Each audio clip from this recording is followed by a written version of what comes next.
ஜோதிடம் வாழ்க பிரபஞ்சம் அற்புதம் ஆனந்தம் நேயர்களுக்கு இனிய வணக்கம். அற்புதம் ஆனந்தம் சேனல் நேயர்களுக்கு வணக்கம். இன்னைக்கு நாம பேச போற டாபிக் என்ன அப்படின்னா கனவு. ஸோ ஒவ்வொருத்தருக்கும் ஒவ்வொரு விதமான கனவு வருது. அந்த கனவுக்கு ஒவ்வொரு கனவுக்கு ஒவ்வொரு பலன் இருக்குன்னு சொல்றாங்க. ஸோ இதை பத்தி நான் உங்க பூர்ணிமா கேட்க போறேன். அதை நம்ம அற்புதம் ஐயா சார் நம்மளுக்காக சொல்ல போறாரு. வணக்கம் சார். வணக்கம். அற்புதம் ஐயா சார்னு சொல்லிட்டீங்களா? நீங்கள் எப்போதுமே வழக்கம் போல் ஜோதிடர் ராஜசூரியன் சார் வந்திருக்கான்னு சொல்லுவீங்க. இப்போ இந்த சேனல்லேயே தொடர்ந்து நம்ம பேசுறதுனால அற்புதம் ஐயானே சொல்லிட்டீங்க. பேரே வச்சுட்டு உங்களுக்கு அற்புதம் ஐயா. அற்புதம் ஆனந்தம் சேனல் நேயர்களுக்கு என் அன்பு வணக்கம். உங்கள் பிரபஞ்ச ஜோதிட ஆராய்ச்சியாளர் உங்கள் ராஜசூரியன். அதாவது கனவு பலனை பற்றி பேச அற்புதம் ராஜசூரியன் சார் அப்படின்னு கூட வச்சுக்கலாம். அதாவது என்னட்ட கனவை பத்தி நீங்க இப்ப கேட்டீங்க, என்ன மாதிரி கனவு நீங்க கண்டீங்க? இல்ல சார், ஒவ்வொருத்தவங்களுக்கும் ஒவ்வொரு கனவு இருக்குன்றாங்க. சோ சில பேர் கனவுல பாம்பு வருதுன்றாங்க, சில பேர் கனவு பாம்பு துரத்துதுன்றாங்க, இல்ல சில பேர் பாம்பு தன்னை துரத்துதுன்றாங்க, இல்ல அவங்க பாம்பு துரத்துறாங்களா, யானை வருதுன்றாங்க, எங்கேயோ ஆகாயத்துக்கு போற மாதிரி இருக்குன்றாங்க, அங்க பிடிச்சி யாரும் டப்புன்னு தள்ளி விட்டுறாங்களா, இங்க வந்துடுறாங்களாம். அண்ட் நிறைய சில பேர் ஏதோ பேய் வருதுன்றாங்க, இல்ல எதுவுமே யாருமே இல்லாத ஒரு இடத்துல போய் நம்ம நிக்கிற மாதிரி எல்லாம் வருதுன்றாங்க. ஸோ ஒவ்வொரு கனவுக்கும் ஒவ்வொரு பலன் இருக்கணும்னு சொல்றாங்க. ஸோ கனவுனா என்ன, அந்த கனவுல வருது பலிக்குமா பலிக்காதா, இல்லை எந்தெந்த நேரத்தில் வர கனவு பலிக்கும், அதை பற்றியும் எங்களுக்கு தெரிஞ்சுக்கணும். அண்ட் ஒவ்வொரு கனவுனா அந்த கனவுல வர உருவங்களை பற்றியும் அதோட பலன்களை பற்றியும் தெரிஞ்சுக்கணும். அண்ட் இறந்தவங்க கனவுல வந்தால் என்ன நடக்கும், வரலாமா வேணாமா, அண்ட் கடவுள் வராரா, அதை பற்றியும் தெரிஞ்சுக்கணும். அற்புதமானந்தம் சேனலர்களே, இப்போ நம்ம சேனலில் இப்போ கேட்டிருக்க கேள்வி அற்புதமான ஒரு விஷயம், அற்புதமான கேள்வி, அற்புதமான விஷயம். அது ஆழ்நிலை உறக்கத்தில் தான் கனவு வரும். அந்த கனவு காண்கின்ற நேரத்தை வச்சு தான் அதுக்கான பலன்கள் இருக்குது. என்ன மாதிரி கனவு கண்டிங்கிறத வச்சும் பலன்கள் இருக்குது. இன்னொரு விஷயத்தை இப்போ உங்களுக்கு ஞாபகப்படுத்தணும். கனவு எவ்வளோ முக்கியத்துவமானது, கனவு ரொம்ப ரொம்ப முக்கியத்துவமானது அப்படிங்கிறதையும் நீங்கள் ஒத்துக்கணும். ஏன்னா நான் சொல்ல, நம்ம நாட்டினுடைய முன்னாள் ஜனாதிபதி அமரர் அப்துல் கலாம் அவர்கள் கனவு காணுங்கள்னே சொல்லியிருக்கார். அது அந்த நேரத்தை சொல்லிக்கிறேன். அவரு கனவு காங்க சொன்னது உங்களுடைய தொழிலில் தூங்கும் போது கனவு காங்க சொல்ல, முழிச்சுட்டு இருக்கும் போதே நீங்க எப்படிலாம் வரணும்னு கனவு காங்க சொன்னாங்க. என்ன பண்றாங்க, எல்லாரும் தூங்கிட்டு கனவு. ஆமா, அந்த கனவு வேறு. ஆக இப்போ அது ஒரு விஷயத்துக்காக பேசணும் ஜாலியா. இப்போ நம்ம என்ன சொல்றோம், அந்த கனவு என்பது லட்சிய கனவு, அது வேறு. இதெல்லாம் நீங்க கேட்குறீங்களோ கேட்கலையோ, நீங்க நினைக்கிறீங்களோ இது இயற்கையாக வரக்கூடிய கனவு. இது ஜோதிட சாஸ்திரத்துல ஒரு தலையாய. எனக்கு என்னன்னா, இந்த கனவுக்கும் சித்தர்கள் மூலமா ஏதாவது அதுல பலன்கள் பரிகாரங்கள் இருக்கா சார்? இருக்கு. அதாவது என்னன்னா, இப்போ பாத்தீங்கன்னா உங்களுக்கு கனவு விஷயம், கனவு பலன்கள் அப்படிங்கிற ஒரு விஷயம் என்னன்னா, இப்போ அதை பத்தி பேசுவோம். இப்போ நீங்கள் படுக்கைக்கு போகிறீங்க, ஒரு 10 மணிக்கு படுப்பீங்களா, இல்லை 11 மணிக்கு படுப்பீங்க. இப்போதான் நிறைய பேர் படுக்கிறது இல்லை, அது வேற விஷயம். ஃபோன் பார்த்துட்டே இருக்காங்க. ஆமாம், இந்த அதாவது நோண்டுதல் வேலை என்கின்றத ஆண்டாண்டு காலத்துக்கும் ஆண்டாண்டு காலமானாலும் மாண்டால் வருவதில்லைம்பாங்க. ஆனால் இங்கே நோண்டால் இருப்பதாகவே எனக்கு தெரியல. ஆமாம், கைபேசி இது மாதிரி நோண்டி வேண்டிய பொய்பேசியும் வாழ்ந்துகிட்டு இருக்காங்க நிறைய பேர். கைபேசி இருக்கிறதுனால மற்ற விஷயத்துல யாருக்குமே கான்சன்ட்ரேஷன் போறது இல்லை. ஆமாம். இப்போ இந்த கனவு பலன்கள் அப்படின்னா, இப்போ 10 மணிக்கு படுக்குறீங்க. இப்போ இப்படி வச்சுக்கோங்க, முதலாம் ஜாமம் 2ஆம் ஜாமம் அப்படி சொன்னால் புரியாது மக்களுக்கு. இப்போ ஒரு 12 மணிக்கு மேலே காங்கிற கனவு ஒரு 6 மாதங்களில் படிச்சிடும். 12 மணிக்கு மேலே? ஆமாம், 12 மணிலேருந்து 1 மணிக்குள்ளே காங்கிற கனவு 6 மாதம். 2 மணிக்கு மேலே 3 மணிக்குள்ள காங்கிற கனவு 3 மாதங்கள் நடக்கும். 3 மணிலேருந்து 4 மணிக்குள்ள காங்கிற கனவு 1 மாதங்கள் நடக்கும். 4 மணிலேருந்து 5 மணிக்குள்ள காங்கிற கனவு ஒரு 15 நாளில் நடக்கும்.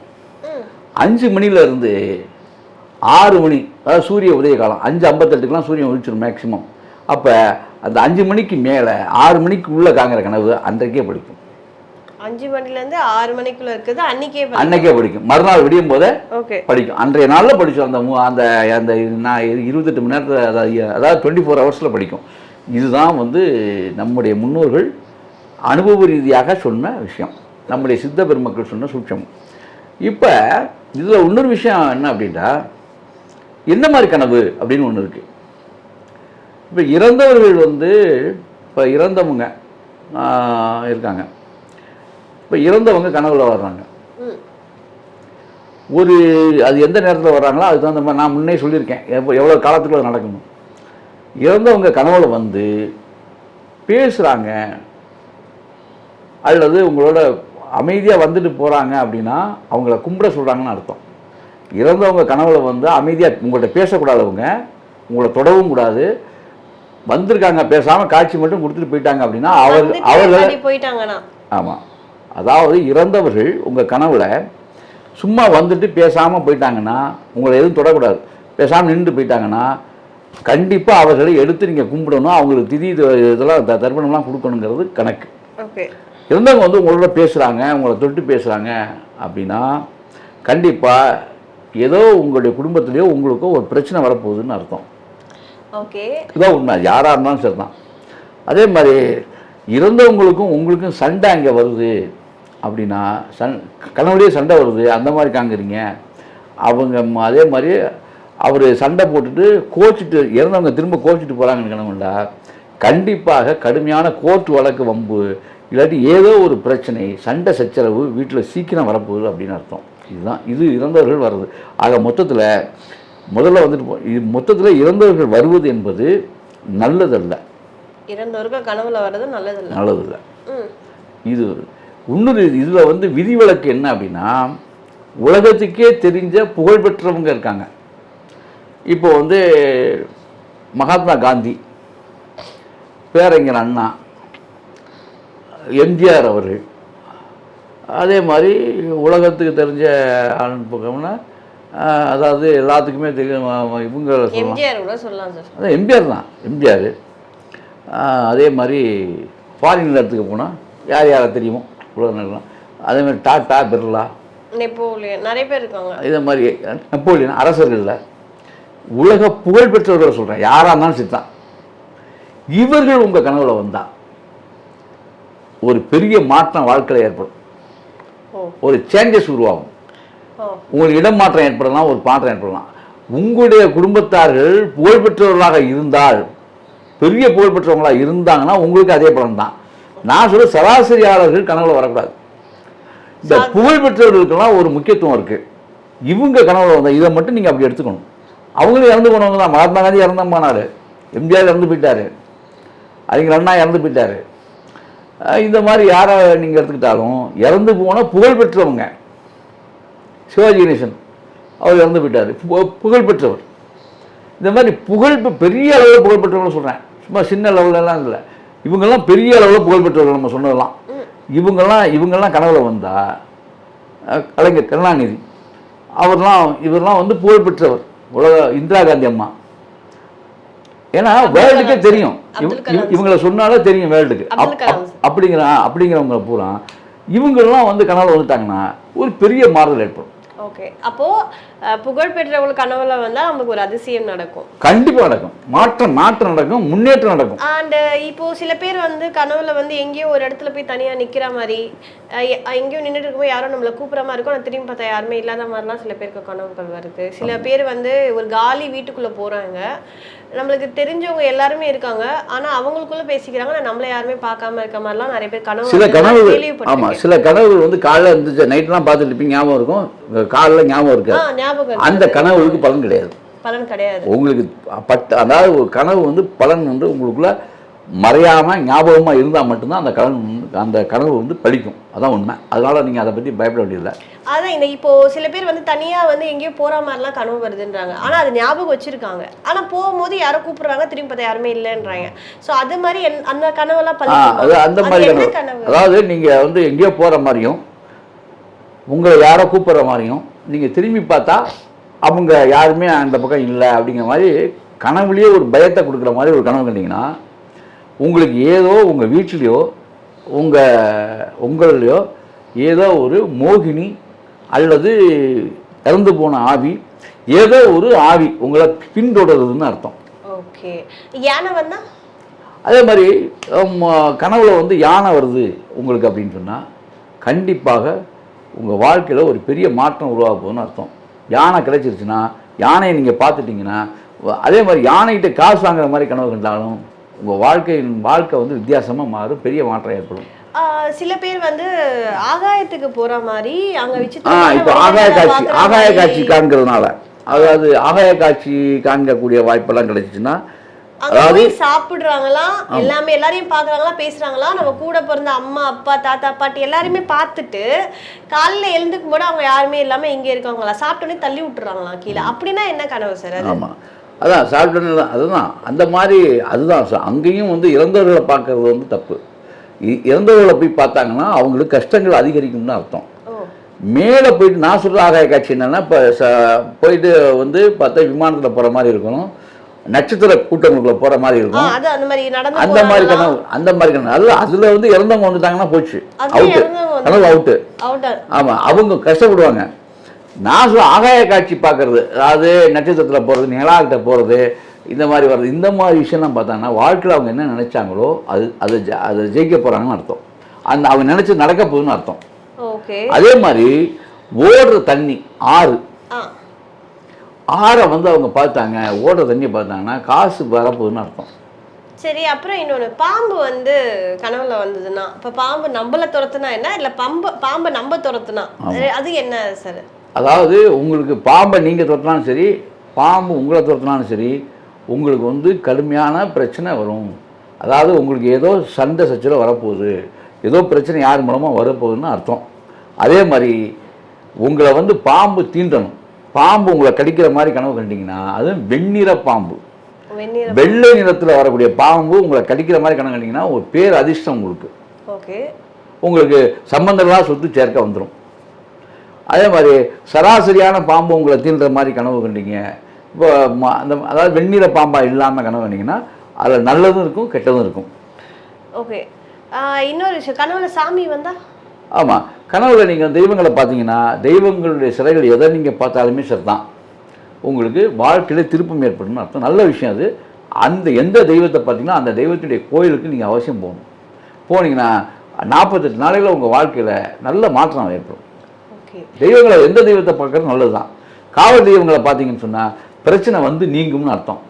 எந்த காவல் தெய்வத்தை கற்பனை சாமியை பார்த்தாலும் சரி, அருவா வச்சுக்கிட்டு ஆக்ரோஷமாக இருக்கிற தெய்வத்தெல்லாம் நீங்கள் பார்த்தீங்கன்னா ஏதோ உங்கள் வாழ்க்கையில் பிரச்சனை வரப்போகுதுன்னு அர்த்தம். ஆனால் அந்த பிரச்சனைகள் நீங்கள் ஜெயிப்பீங்கன்னு அர்த்தம். கனவுல வந்து அழுதாங்க, யாரோ அழுகுறாங்க அப்படின்னா, கனவுல நம்ம போகிறோம் நம்ம அழுகுறாங்க, அதை பார்த்தா?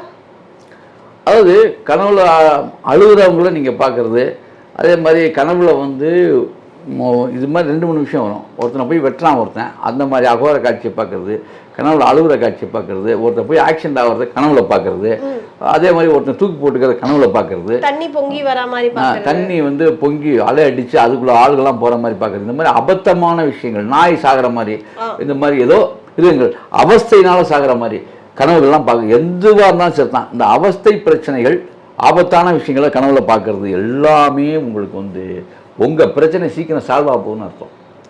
இந்த மாதிரி நீங்கள் பார்த்தீங்கன்னா நீங்கள் வந்து பிரச்சனை வந்து விடுதலையாக போகிறீங்க, உங்கள் பிரச்சனை இது முடிவுக்கு வந்துருச்சுன்னு அர்த்தம். இதுதான் உண்மை. சூப்பர். ஆமாம், அதே மாதிரி வந்து நீங்கள் தவிர்த்து வேற என்னென்ன இருக்குது சார்? அதான் இப்போ வந்து இந்த தவளை இருக்குல்ல, தவளையை கனவுல பார்த்துட்டீங்கன்னு வச்சுங்களேன், நீங்கள் தவளையை கனவுல பார்த்தாலும் சரி, ஆமையை கனவுல பார்த்தாலும் சரி, தவளையை கனவுல பார்த்தா 50% யோகம், தவளையை நீங்கள் கனவுல பார்த்தா 50% யோகம் உண்டு. ஆமையை நீங்கள் கனவுல பார்த்துட்டீங்கன்னா 100% யோகம் பெரிய அளவில் கிடைக்கும். ஆமையை கனவுல பார்த்தா பெரிய யோகம். இந்த நகை வாங்குற மாதிரி, புடவை வாங்குற மாதிரி, நிறைய நகை போட்டிருக்க மாதிரிலாம் கனவு காண்றாங்கல்ல, நிறைய அப்படியே ஐஸ்வர்யத்தோட தான் வந்து பெரிய ஜோடிச்சுக்கிட்டு நகை வாங்குற மாதிரினா அவங்களுக்கு வந்து உடம்புல ஏதோ பிரச்சனை வரப்போகுதுன்னு அர்த்தம். தான் வந்து பெரிய ஜோடிச்சுக்கிட்டு ரொம்ப அழகா, ரொம்ப பண்ணிட்டு நீட்டாக இருக்க மாதிரி அவங்க கனவு, தன்னையே தான் அழகா அவங்கள பார்த்துட்டாங்கன்னா ஏதோ அவங்களுக்கு பிரச்சனை வரப்போகுது, அதாவது உடம்பு ரீதியாக பிரச்சனை வரப்போகுது, அது தீராத பிரச்சனையாக இருக்க போகுதுன்னு அர்த்தம். இப்போ கனவுனா என்ன, கனவு வரதுனால இவ்வளோ விஷயம் இருக்கு. கனவுங்கிறது என்னன்னா உங்களுக்கு வந்து ஆழ்மனங்கிறது தான் இறைசக்தியுடைய, அதாவது வான்காந்த ஆற்றலை வந்து பெருப்பிச்சு தர்றது. எல்லா நேரத்திலும் அது வராது, சில நேரங்களில் சில காலங்களில் மட்டும்தான் அது உங்களுக்கு வரும். அது வந்து உண்மையும் கூட. அதை வந்து உங்கள் வாழ்க்கையினுடைய அதாவது இலவச சோசியம் அது உங்களுக்கு முன்கூட்டியே அது சோசியமாக சொல்லுது. இந்த மாதிரி வரும்போதுதான் அது உங்கள் ஆன்மா அதுக்கு சப்போர்ட் பண்ணுது. உங்களுடைய உயிர் ஆன்மா வந்து உங்களுடைய ஆழ் மனதில் உள்ளதை தோண்டி எடுத்து உங்களுக்கு காமிக்குது, உங்கள் ஞாபகத்துக்கு கொண்டாடுது. அதுக்கு பேர் தான் கனவு. நீங்க மறந்துட்ட இல்ல இந்த ஒரு விஷயம் இதுதான் கனவு. டெலிபதி மாதிரி. ஆமாம், டெலிபதி தான். இதுதான் ஆழ்மனதுடைய ஓட்டத்தை வான்காந்த ஆற்றல் வந்து ஆன்மாவோட சேர்ந்து உங்கள் ஞாபகத்துக்கு கொண்டாடுறதுக்கு பேர் தான் கனவு. ஆகவே இந்த கனவு வந்து மலர்களை நீங்கள் பூக்களை பார்த்தீங்கன்னா வெண்ணிற பூக்களை பார்த்தால் மிகப்பெரிய யோகம். செந்நிற பூக்களை பார்த்தால் சற்று உங்களுடைய குடும்ப ரீதியாக பெண்கள்கிட்டையும் மனைவியாக கூட இருக்கட்டும், பெண்கள்கிட்டையும் நீங்க பழகக்கூடிய இடங்கள்லையும் பெண்கள்கிட்டையும் ரொம்ப கவனமாக இருக்க வேண்டும். மழை பெய்யறத பார்த்தா நல்ல பெரிய யோகம், காசு பணம் சேரும், நிறைய சேரும். செடி வயல்வெளி இதெல்லாம் பார்த்தா, ஆமா, செடி வயல்வெளி பார்த்தாலும் சரி, மழை பெய்யறத பார்த்தாலும் சரி, உங்களுக்கு பொருளாதார மேன்மை பொருளாதார முன்னேற்றம் கிடைக்கும். மழையில நீங்க நலையிற மாதிரி கனவு கண்டீங்கன்னா சீக்கிரமாக நீங்கள் பணக்காரர் ஆவீர்கள் என்று அர்த்தம். கனவுல வந்து குழந்தை கல்யாணம் ஆகாதவங்க இப்ப குழந்தை ஃபேமிலி இதெல்லாம் கனவு காண்றாங்கல்ல. ஆமா, கனவுல வருதுல்ல. இப்ப அந்த மாதிரி எல்லாம் கனவு காண்றாங்கன்னா கல்யாணம் ஆகாதவங்க கனவுல இந்த மாதிரி தனக்கு குழந்தை இருக்க மாதிரி ஹஸ்பண்ட் இருக்க மாதிரி எல்லாம் கனவு காண்றாங்க. அது நல்லது. தனக்கு குழந்தை இருக்க மாதிரி ஹஸ்பண்ட் பண்ணிக்கிற மாதிரி கனவு கண்டது. ஆமா, இது கல்யாணம் மட்டும் மாலை மாத்தி கல்யாணம் பண்ற மாதிரி கனவு கண்டால் உடம்புக்கு ஏதாவது பிரச்சனை வரப்போகுதுன்னு அர்த்தம். ஓகே, இந்த குழந்தை குட்டி கனவு மாலை போட்டு தாலி கட்டுற மாதிரி கனவு காங்க கூடாது. ஓகே, ஃபேமிலியோட இருக்கிற மாதிரி கனவு ஃபேமிலியோட இருக்கிற மாதிரி கனவுனா நல்லது. அதே மாதிரி இன்னொரு விஷயம் என்னன்னா, சின்ன குழந்தைங்க அடிக்கடி கனவுல வர்றாங்க அப்படின்னு சொன்னா உங்க வீட்டில் வந்து கண்டிப்பாக ஏதோ ஒரு ஆவி இருக்குதுன்னு அர்த்தம். அதாவது சின்ன குழந்தைகளை அடிக்கடி கனவுல நீங்க பார்த்தீங்கன்னா உங்களை சுற்றி ஏதோ உங்களை வட்டமிட்டு கொண்டு இருக்கிறது ஒரு ஆவி. அதாவது உங்களுக்கு ஒரு சோல், அதாவது ஆக்சுவலாக பார்த்தா ஒரு ஸ்பிரிச்சுவல் பாடி உங்களை ஃபாலோ பண்ணுது. அது நெகட்டிவ் தாட்ஸ், அதாவது ஏதோ ஒன்று உங்களை சுற்றிக்கிட்டு இருக்கு. அது நல்லது நடக்கலாம், கெட்டது நடக்கலாம் அப்படின்னு அர்த்தம். Super sir. கனவை பத்தி நிறைய விஷயம் தெரிஞ்சதையும் சொல்லிருக்கீங்க, தெரியாததையும் சொல்லிருக்கீங்க.